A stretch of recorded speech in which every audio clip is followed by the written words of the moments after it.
अस्सलाम वालेकुम नाजरीन, आप देख रहे हैं तस्नीम टीवी और मैं हूं आपके साथ जावेद खान। चलिए रुक करते हैं इस वक्त की बड़ी खबर की ओर।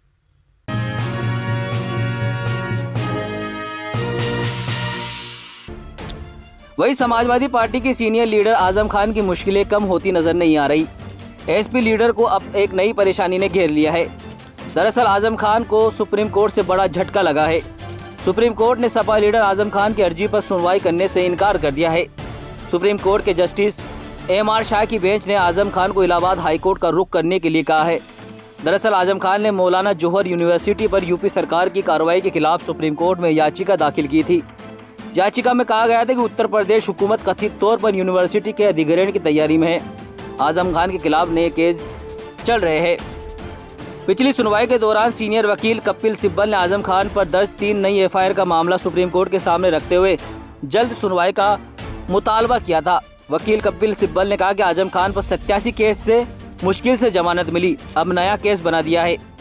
यूनिवर्सिटी में नगर निगम की मशीन मिलने से लेकर और कई बातें कही जा रही है। बच्चों की पढ़ाई भी प्रभावित हुई है। अर्जी में यूनिवर्सिटी के खिलाफ सरकार के अन्य अनुचित कार्यों को भी चुनौती दी गई थी। वकील कपिल सिब्बल ने कहा था कि यूनिवर्सिटी की एक दीवार भी गिरा दी गई है। मोहम्मद अली जोहर यूनिवर्सिटी 2006 में एक ट्रस्ट के जरिए स्थापित की गई और एक प्राइवेट यूनिवर्सिटी है और आजम खान इसके चांसलर है।